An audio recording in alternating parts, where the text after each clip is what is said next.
Today we're just going to look at input and output VAT. What is that actually? And just to make sense of how those two things come together. I'm going to use a basic explanation of one t-shirt for 100 Rand, and hopefully after this, all of this will make more sense.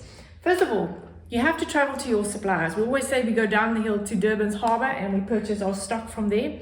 Now these suppliers, let's say for example, it's a really cheap t-shirt, hopefully not imported from China, probably is, 100 Rand for the t-shirt. There will be a charge of VAT on this item. If your supplier is registered for VAT, hopefully they are, and it's 115 Rand on the tag for that t-shirt, or the invoice says 115. So you physically give 115 Rand to your supplier for that t-shirt.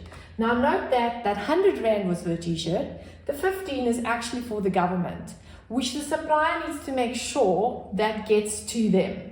So it's got nothing to do with the t-shirt, it's just charged on the t-shirt. You as an accountant, even though the invoice is combined and the tag, will have to separate it in your books. The 100 Rand will go into your trading stock account, inventories, and the 15 Rand will sit in your VAT Control Account. Now when you go back home to your shop and you want to calculate your markup or your selling price, let's say your markup is 100%, let's make it a super easy mental math calculation. You work with the amount, you say you've got 100 Rand, that is your cost price for your t-shirt that you paid. Look how I've immediately cleaned it up. I'm not working with the VAT, I'm ignoring my VAT when I do my markup. What do I want? I want 200% because selling price is 100 plus the markup. And then at the bottom I've got cost price, which is always 100%. I'm referring back to the grade 9 calculation. What do I want over what I've got? So my selling price, I have decided, will be 200 Rand.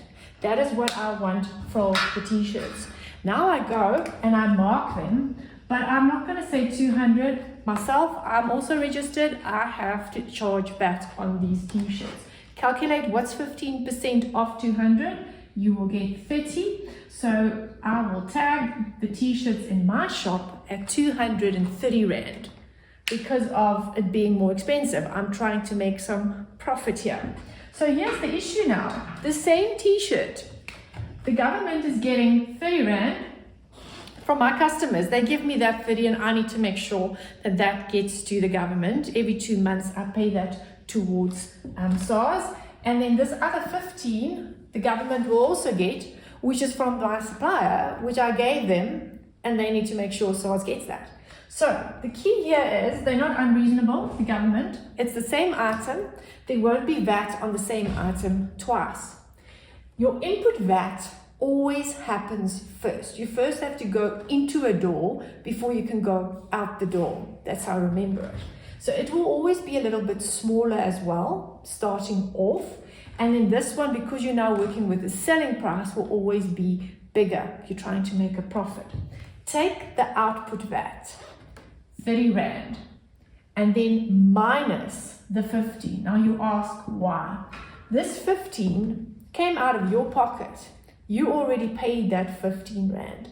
So it is like a little rebate, a refund towards you. You don't have to pay that 15 Rand as well, because then they're going to end up with 45 Rand.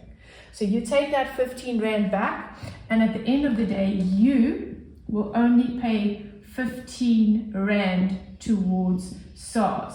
So this t-shirt will have the 15 Rand there that you've calculated, and the 15 Rand from the supplier that he needs to make sure. So at the end of the day, SARS will get 30 Rand for the t-shirt, which makes sense because the final price was 200. We're not going to double up on that. The key that you need to remember here is that you combine output and input. Input happens first. You're going to minus it from the output. So that at the end of the day, when you want to just calculate how much you owe SARS, it will be output minus input. I trust that makes sense.